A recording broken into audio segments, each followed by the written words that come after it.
This is IA Forward, your playbook for success as an independent insurance agent. Now, here to help you knock it out of the ballpark are your hosts, Shane Tatum, Tanya Lead, Mike Basil, and Robbie Javor. Welcome to IA Forward. We are celebrating so many things today. The first thing I want to say is Happy Mardi Gras. And for you guys in Texas and New York, that just means it's Tuesday. We see the pictures, we know what you guys are doing in Louisiana. I guess, are you trying to make Florida do it too? Is that what? No, Florida is actually the third place. So Mobile was first, New Orleans was second, and Pensacola was the third. And so we have three distinctive Mardi Gras celebrations here on the Gulf Coast. But they've celebrated Mardi Gras in Pensacola for pretty much as long as they've celebrated in Alabama and Louisiana. So it's a really big deal here. I know it's a big deal. I guess it's just not anything I've ever been around. Maybe it is definitely a cultural thing, right? It's definitely a cultural thing. And I am just one of those agnostic situations, I guess, where I don't really get excited either way about You don't Mardi get Gras. excited about anything. But I don't get excited about anything, and it's very well documented that I don't get excited about anything. Yeah, your blood pressure doesn't really rise or fall. No, it just stays way up here. You should think about playing poker, Shane. Yeah, maybe so. Maybe so. I don't know, but I'm telling y'all, Shane's first cousin is Olympic curling. He is on the U.S. Olympic curling team. It's unreal to watch this guy that looks so much like Shane. Just that real mellow. I haven't seen this guy yet at all. Like, I guess I need to look him up to get a reference point. Is it the guy that they subbed in, the old guy or something like that? It's the Daniel. I don't think he's the sub in. I think he's like Okay. All right. I saw the article about the guy that got subbed in. He's now the oldest Olympic athlete in history. Yes. Was it? Yeah. He don't beat a figure skater from like back in the 30s. A figure skater was old? Yeah, it was a male figure skater that had held that record from like long time ago. That doesn't match in my brain very well. Like an older figure skater actually in the Olympics. I don't care when it was, but that maybe was a frozen pond in the 30s. Maybe it wasn't even a reef. So the other thing we're celebrating beyond Mardi Gras, we have been doing this for 4 years today. This podcast. Yes. And I still have a job, which is amazing. It feels like we've been doing it for 4 years just today, right? Just today. Man, I feel unprepared. I had no props for this. Well, in the notes, it did say anniversary episode. But this is when I learned that no one ever reads what we're talking about or what's going on. I put it out there. You're podcasting with three dudes. We have no idea what we're doing in 5 minutes. And so we are not well planned. Let's just put it that way. Yeah, just be happy we showed up on time. Absolutely. Yeah, job security. That's right. That's right. So our topic today came from a conversation that we had about 2 weeks ago. And it was actually a conversation with one of our very friendly partner network, I guess competitors, but one we have a really great relationship with. And the conversation was, if you don't tell your story, then somebody else will. Yeah, it resonated with me a lot because, and it continues to resonate. It's resonated this week. Like, not only if you don't tell your story, somebody else will, but if you don't speak, if you don't talk to people about your why, if you don't tell your story to people, then they're going to fill that vacuum or that void with their own created thoughts, right? And that could be somebody else will tell your story for you, or that can be somebody will create the story or perception in their own brain. This is one of those places that you've really shifted, Shane, because when I first came to Integra almost 9 years ago, that wasn't your theory. And it was very much, if we do what we're supposed to do, other people will tell our story. The right people are going to find us. And I could really see a shift in your thought process on this over the past almost decade. Yeah, perception is reality. And I don't like that. Like, I don't like that perception is reality. However, you can't stop or change what people perceive. You have to go out and you have to say something about it. And I think that's the thing that has made me shift in my thought on this a little bit, is that as you grow, as you build a business, as you do things in the market, I guess become more successful in the market, people have perceptions. And, if you don't speak up, if you don't tell the story, then those perceptions can be completely different than anything it is. I have something right now, like KU, Kansas basketball is a top 10 team, always perennial successful basketball program. They have a freshman right now that is preseason All-American, projected number 1 pick in the NBA, upcoming NBA draft. He's kind of a projected one and done kind of player. And he has struggled physically. He struggled with some cramps, leg cramps. He struggled with a hamstring problem. Just in the most recent victory against at number 1 Arizona, he didn't play. Like, supposedly he had the flu, and he's missed a significant number of games, and he's been quiet, right? Like, everything's been quiet. He's a huge NIL thing.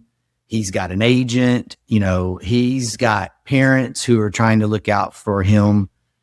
There's just quietness. And so what you see going on, though, is you see in that vacuum of no communication, of no information, you see the age we live in coming in and creating their own narrative. He's soft. He's selfish. He's all these other things. And, Bill Self, the coach at KU, came out yesterday to defend him, and basically to say, all the narratives are wrong, social media is wrong.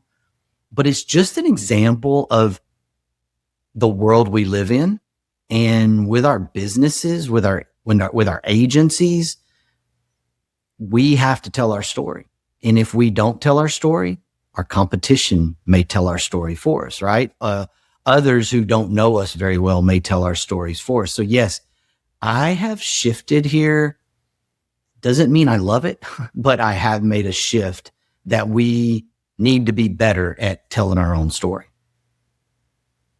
Yeah, you see it in sports all the time, especially football. Like, the GM will come out in the season wrap up and he'll give the list of ailments that the team's best players dealt with half the season, 3/4 of the season, that no one ever knew about, because they're trying to educate you on why things didn't quite go the way you had hoped in that particular year, right?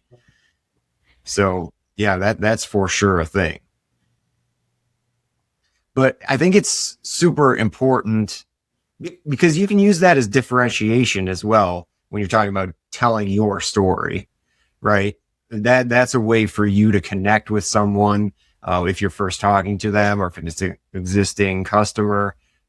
Telling your story is a way for you to put yourself out there a little bit and allow someone in a little bit so that they can have something with you, some sort of a connection with you. Want to break the assumptions, right? I mean, like because if you don't, then you're just another agency, you're just another business, and there's no personal connection. You don't want to be just another agent. You want to build relationships and be well known so people know who you are. I mean, we preach agents being the brand, right? Like it's fine from the perspective, like, hey, you've got a certain name that you want to name your agency. But I often find agents ask, well, why should I use my name? Well, you're the brand, right? I mean, that's how you start connecting with your community and people know who you are, and that's who they're doing business with. So, yeah. Yeah. This, and that's a great point. We've always talked about you are the brand, and I think stories just connect us. I mean, y'all know I like telling stories. I've been around some really good storytellers in my life.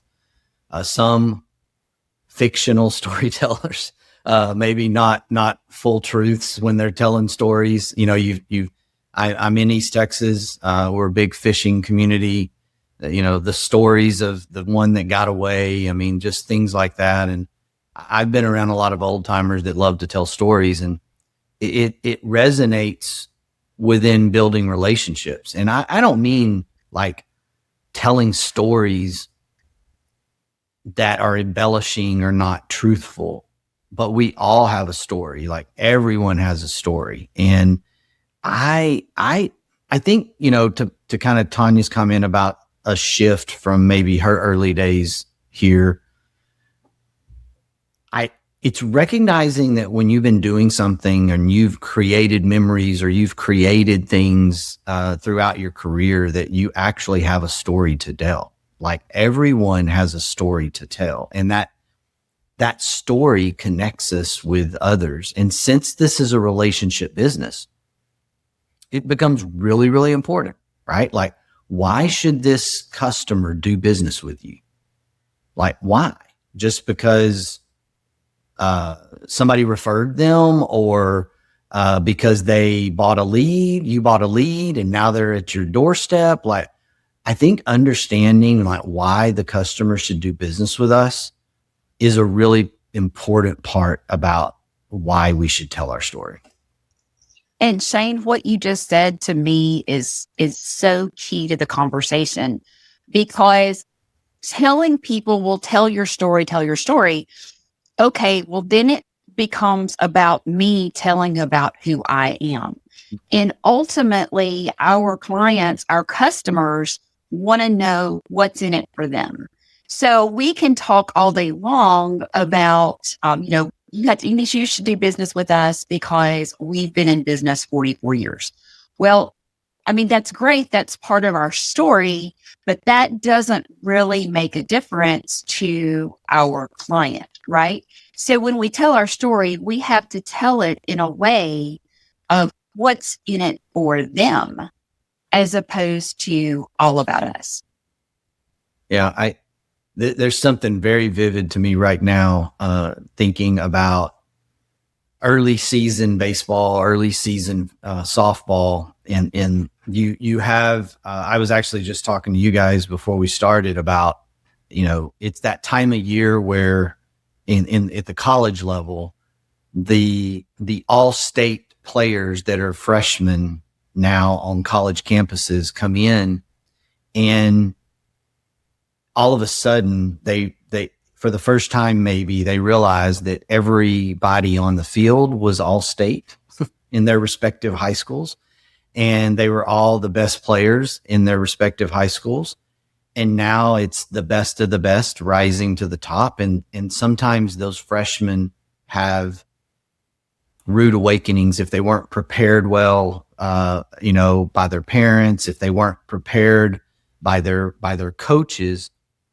And a lot of times that turns inward to making it personal about themselves and making it where, they become very selfish, right? And the minute they can turn that around and make it about the success of their teammate, the success of their team, things get better for them, right? It just gets better. They work harder. And so very similar for us. If we focus on, our story through the lens of our customers and what's in it for our customers and why our customers should do business with us, then things just get easier. It's natural. You're not making anything up. Like, you're not having to be an actor in a play. Like, you're just being truthful, brutally honest, authentic in a world where authenticity isn't everywhere, right? The best videos on social media are the most authentic videos, right? I've put out some content here recently, and some of the best videos as far as performing were the videos that were off the cuff, that were not, there was nothing done well to the videos from an edit standpoint. And so, the same thing goes with how to tell your story. And, yes, think about your customer, where, starts with them, but also, being vulnerable and being honest. Like, we talk about failure a lot. That's part of our story, is there was a lot of failure. And so being able to be brutally honest about that and authentic about that is very natural when you let that guard down. You do videos? I did. I should check those out. Well, you got to create a social media page, Mike, or an account to be able to see. Yeah, you actually have to be on social media to see the video. Okay, wait a minute. Robbie, seriously, you're the one that's going to call him out on that. Yeah, well, I was hoping you would call me out on that call. I mean, as soon as it came out of your mouth, I'm like, okay, guys, come on. Well, Come so on. I'm guilty of sharing a Facebook account with my wife.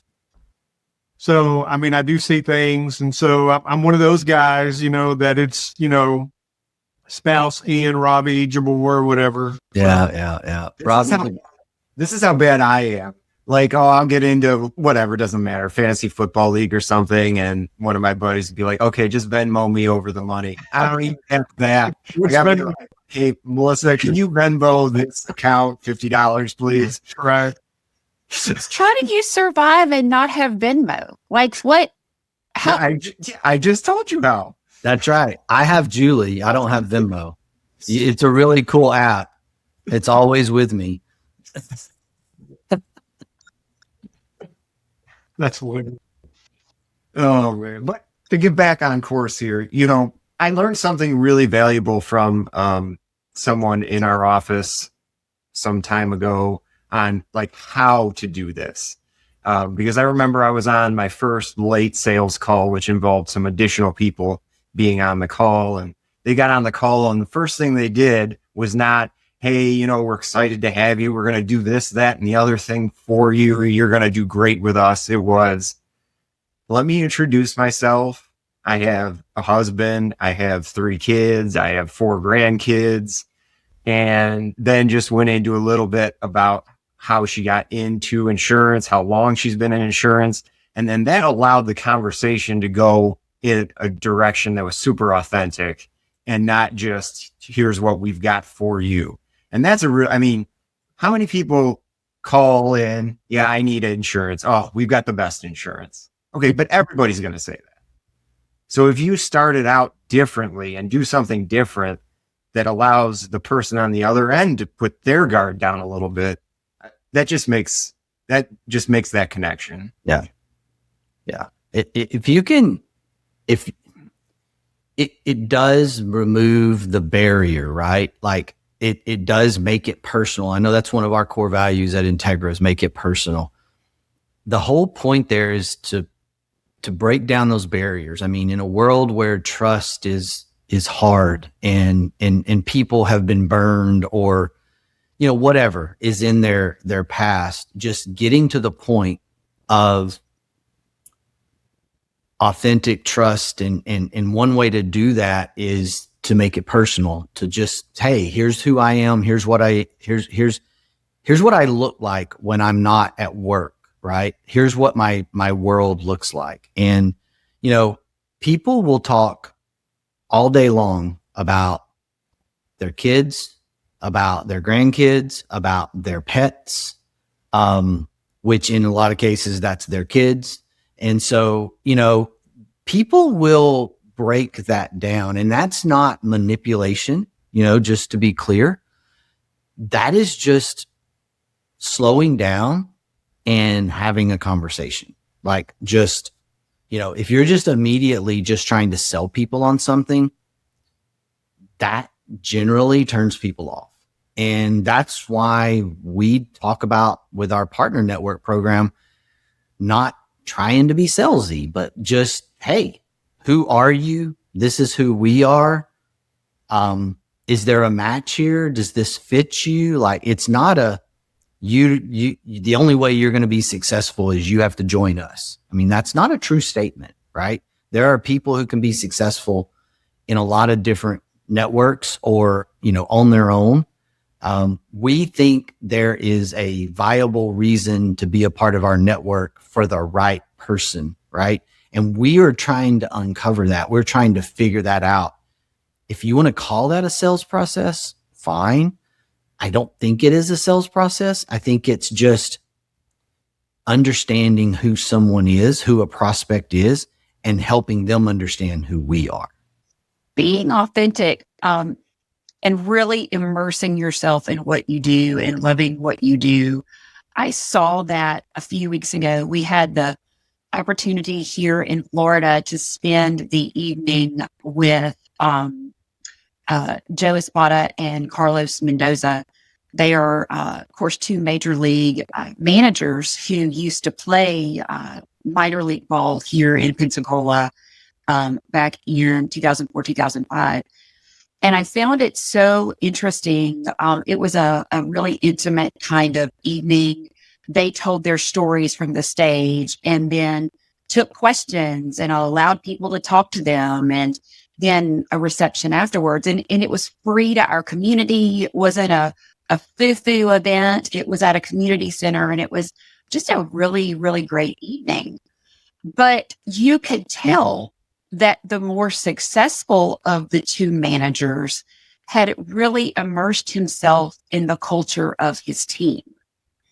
The other one talked about team culture, and he said all the right things. He had done all the right things. But one of the questions that they asked him was, who is the greatest player of your team of all time? And he didn't have an answer. Where when the other coach, the other manager was able to say, oh, well, that would be X, Y, and Z. And the fact that this one major league manager couldn't come up with a single team player in the past 100 years that could be considered one of the best told me that he's a manager. He's not immersed in the culture. He's not there with the fans. He may not even be there with his players. And between the two, one has had much bigger success than the other. And I really found that fascinating in that moment of he was missing authenticity as a manager because he really didn't know the history of his team. Yeah, that's I think that's a great point. And it kind of goes back to getting to know people. Like, are you investing in people? Are you willing to invest knowing that you may not get the return? I think that's the first step. Is we have to be able to invest in people knowing that if one of us doesn't step forward first, then neither one of us are going to step forward. And so I've always looked at that as, hey, we're going to step forward first. I'm going to step forward first, be the example. I want our people to step forward first. We're going to go ahead and make that investment. And if it doesn't work out, it doesn't work out. And it served us well in our partner network for us to do that.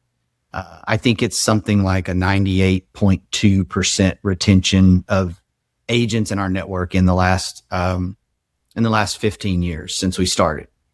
I think a lot of that comes from investing first, because when you get to know someone, just like the manager Tanya's talking about, the one that is immersed, the one that is engaging with the players, engaging with the fans, if you are the one stepping first, the risk is that you get burned, right? The risk is that I don't know, somebody takes advantage of you or whatever, all the reasons that we can dream up, talk about, come up with for why we should, not invest without a guarantee. Part of being in a business and running a business and starting a business is there are no guarantees. And I think we look around and we're looking for guarantees on the return. And really what we need to do is we need to just be stepping forward and engaging and telling our story. And that will give you all the return that you're ever going to need. Like, when we started our partner network 15 years ago now, it just became what we did. And we talked a lot about, should our contract say certain things? Should there be a buyout? Should there be hooks in the agreement? And we just came to the conclusion that it wasn't who we were, and it was unnecessary. And, it's worked for us. It's worked for us to be the organization that's like, hey, be here because you're happy, not because you have to be here, but be here because you're happy. And I think that goes a long ways with, like, on the retail agency side, like, you want customers who want to do business with you. You don't want customers who feel like they don't have a choice, that they have to stay with you. I think it just changes the game. Yeah, you can't come at people from a disingenuous place. Like, you're going to ask them questions because you're going to try to pull them out, but you don't really care. I mean, that's going to show through. So if that's the mindset you're in going into a call, you might as well not bother picking that phone call up. You're not going to get that person as a client. They're not connecting with you. Now you're just playing a game, and they're going to see through that. And then it's just going to be a price-based thing all the time. That's the other part of it is, if you make that connection and your quote comes in a little higher, someone may still go with you because they feel more comfortable with you. Yeah, the products that we sell in this industry, 95% of the community doesn't know anything about that product. So the last thing you want to do is make them feel like they're, they don't know what they're talking about, or, just a lack of understanding. So that's very impactful when you approach it that way, and you're genuine and you're welcoming, and you present it in a way where they feel like they're very comfortable with you. They're very comfortable with the agency. So that's a sticking point. Yeah, I think that connects very well with the plain language movement conversations that we've had, through the years. We had one recently about just being able to talk to people where they are. And that doesn't mean talk down to people, right? I think people they interpret it like they're talking down to people, but that's not at all what plain language is. And when we tell our story, we need to be telling our story in a plain language way. We don't need to be telling our stories in a insurance speak way, right? Like that it's going to turn people off. It's going to miss people all the way around. And, I don't want to make this sound like you probably are going to have to practice some of this. Like, maybe it's natural. Maybe it's easy for some versus others. But what I mean by that is, if you don't watch out, you'll be trying to tell your story robotically, and you don't want to do that. Like, you want at least talk to yourself in your head or in the car by yourself. Like, tell your story in some way that you can kind of hear yourself. Like, I know when I do things like that, like sometimes I sound stupid, and, it's like, okay, I don't need to say it that way because that sounded dumb. And, you kind of figure out that you figure out what your own weaknesses are, and then you learn how to deal with that. And it makes you understand that you can be authentic and because it's your story, right? If it's true, if it's real and true, it'll be authentic and it'll be natural, right? It'll be very natural. But you probably do have to practice a little bit of that to understand what you're talking about, because your story doesn't need to be 12 minutes long, Shane, right? Like it doesn't need to be, you need to have your elevator pitch story, and it needs to be something that you can do and say and naturally, and it just becomes how you go about it. And I don't want to make this sound like it's, I don't necessarily say rehearsed. That's not what I mean, but you probably do have to practice this a little bit. Yeah, practice it in the line at the grocery store. You'll get your practice in, and magically the line in front of you will disappear. Disappears. It just parts like the Red Sea, right? Yeah, awesome. I want to go back to a point that Shane made a moment ago about sometimes you have to step forward and invest in people, even when there's no guarantee of a return. In talking with agents over the years, especially agency owners over the years, and talking about educating their people and trusting them with really talking with customers and helping them through producer school and marketing school and making those fiscal investments in people. And they're hesitant to do that because they say, well, what if I invest this $10,000 in getting them trained and doing all of these things, and then they leave?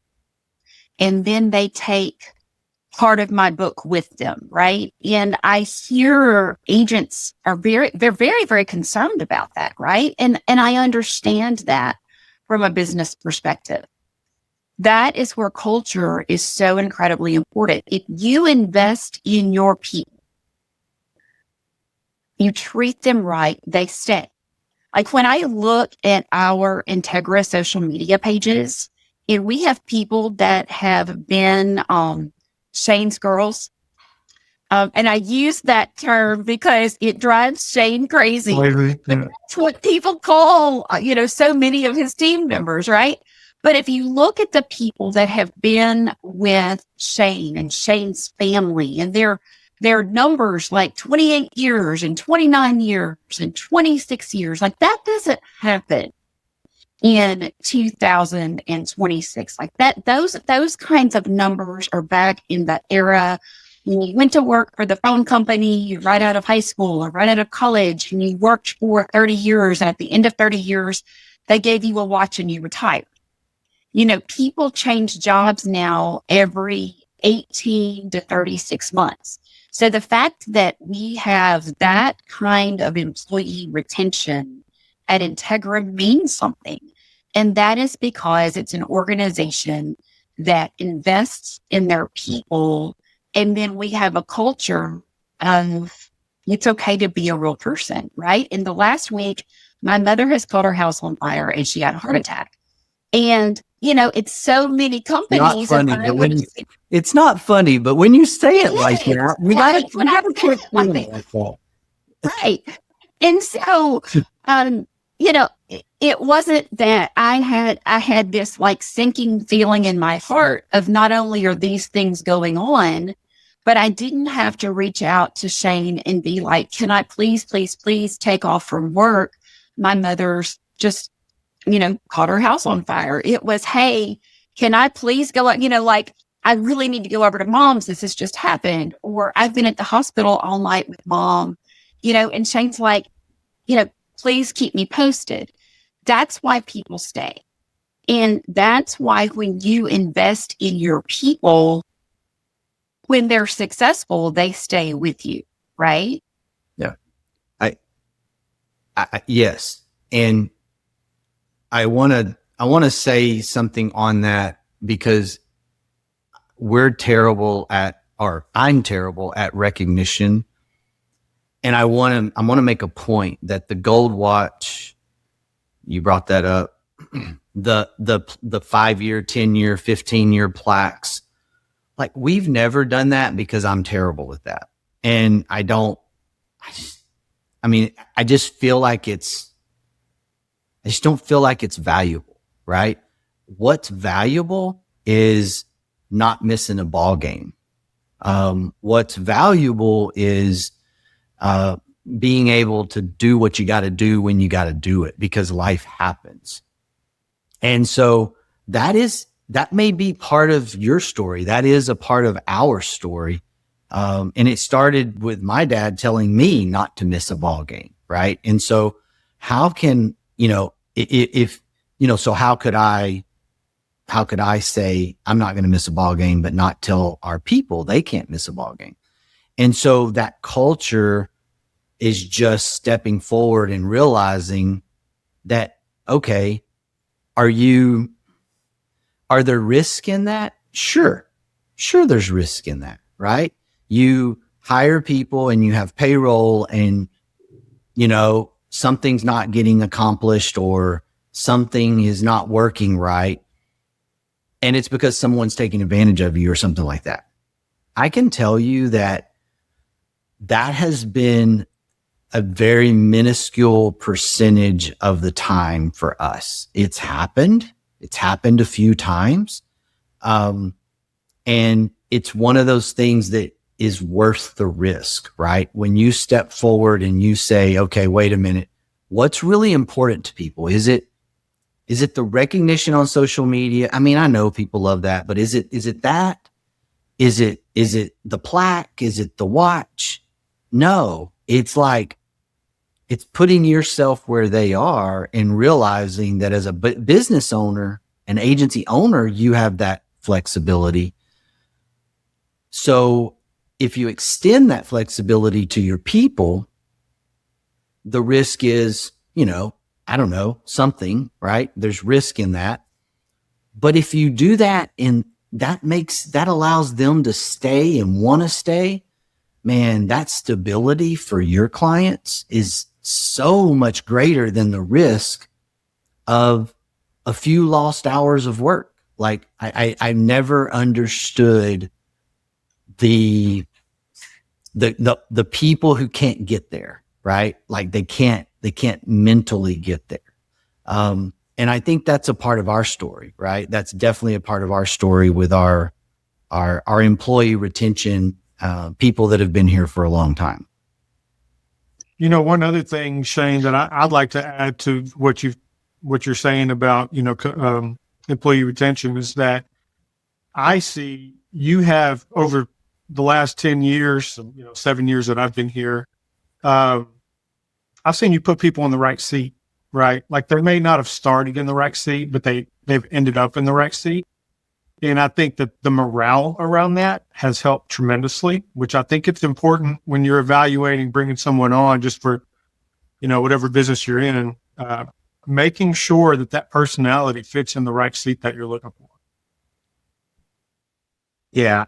In this small world with the way the interwebs work now, if your story includes authenticity and it's always authentic, that statement earlier about doing something with no return, you actually have no idea when something is or isn't going to have a return. You don't know if that person is going to come back to you in 6 months or going to say, I made a mistake and come right back, or anything else that you can think of. If you are authentic with people, it will work out for you in the long run. I guarantee it. Yeah. Yeah. No, that's right. That's right. I love to hear Shane tell the story about how our retail agency started. And I will let you do it because you do it better than I do. But I love it when Shane talks about his dad's truck and how the agency got started with like the file box in the back of his dad's truck. And then like the agency was doing so poorly that when his cousin wanted to leave, he actually had to buy his way out to leave. Yeah. So I'm going to let you tell that just because it's so fantastic. Yeah. Well, I've always said I'm second generation in the insurance industry, independent agency system, because my dad, who was a banker, decided with a cousin of his in his mid-20s that it would be a good idea for them to buy this small town insurance agency as a side hustle. This was before there were side hustles, right? I guess, it was just whatever it was. And they bought this agency. They overpaid for it because they didn't know what they were doing. They didn't know anything. Like that's the really crazy part about this. This is 1983 and they didn't know anything. And my dad had this Chevy pickup. And he talked about when they bought the book of business, he got a file box handed to him by the agent that he bought it from. And the entire book of business fit in this one box. Like all the files fit in this one box. And, in a dad joke kind of way, my dad used to say, I had the first mobile office in the insurance industry, right? Like it was basically, it would sit in his truck. And, of course they got an office and, the cousin, he and the cousin grew up hunting and fishing and growing up together as best friends. And about 3 years in, to Tanya's point, they're doing so poorly that the balance sheet is negative, the negative equity on the balance sheet. They borrowed money to buy this book that was virtually non-existent almost. They didn't know what they were doing. They lost company contracts. They didn't understand. They had to go broker some business with other agents just to write some accounts. It was terrible. And, so the cousin's like, you know what? I think I'm going to go to grad school now and I'm out. And so he had to write my dad a check to get out of the business. And my dad didn't have to buy him out. The guy had to write a check to get out because the business was doing so poorly and it was so upside down with negative equity. And, from that very, very humble beginning in a town of less than 2,000 people is what started our story. Like that initiated our story. We started our agency network out of that small town agency that, a few years later, 1995, that I came to work for. And, I had asked my dad, this was the really interesting thing, the forethought that I credit to him. When I'm a finance major, finance degree, I'm getting ready to graduate. A lot of things happening in 1995, getting engaged, graduating, baseball career coming to an end in college, getting married, and going to work full time, first time adult job. And I'm asking my dad, okay, I'm thinking investments. I'm thinking like investment banker or stockbroker back in those days. That's what we called it. I'm thinking traditional banker or I'm thinking insurance. The only question I'll ask you is if you had to do it over again, which one would you focus on? And he never hesitated. He said insurance, 100%, 10 out of 10. And I said, okay, well, can I learn in your business? Absolutely. And so, that was over Christmas break. In June, when the season was over, I went to work, studied, got my license, went to producing business. And that was the beginning of getting to today, right? And so that was huge forethought for a man who was in the banking business and who understood the way of the world, of where the world was going at a very early age. And he didn't force me into the insurance industry. He simply answered a question. Out of these three areas that a finance major would go into or consider going into, which of these things would you go into if you had it to do over? And so I thought that's always something that resonates with me. And I would tell anyone that asked me that question the same exact answer. You know, if somebody says, okay, what kind of industry, what should I go into? And, you know, I'm going to say insurance. I'm going to say at least check out the insurance industry.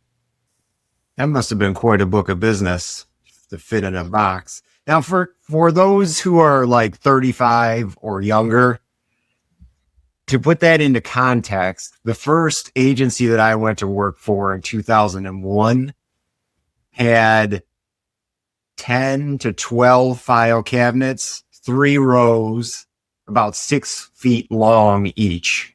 Yeah. I wondered if any of the people that age even knew what, and lower that we're talking about, knew what a file box was. So it's basically the size of a medium-ish Amazon box at my house. Let's make sure we get an Amazon reference for the rest of the world. For the Gen Zs and the millennials, right? Yeah, medium Amazon box. That's awesome.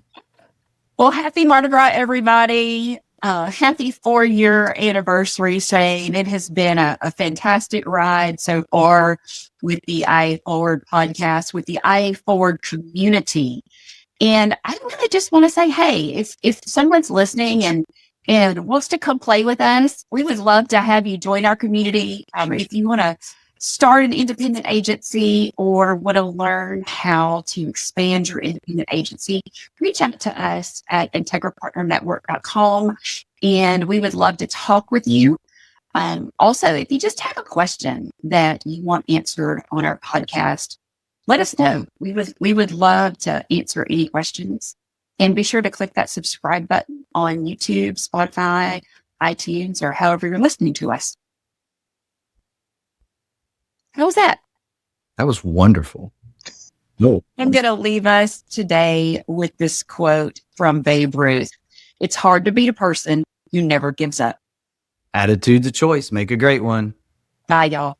At the Integra Partner Network, we understand that carrier access is the key to your agency's success. That's why Integra offers direct access to top-rated personal and commercial carriers, ensuring your agency thrives in today's challenging market. And with our comprehensive resources, profit sharing and bonus opportunities, technology and peer support, all while you retain 100% of your book with no penalties to exit. Integra is ready to empower you and your agency to find sustained growth. Find your way to Integra. Visit IntegraPartnerNetwork.com today. That's IntegraPartnerNetwork.com.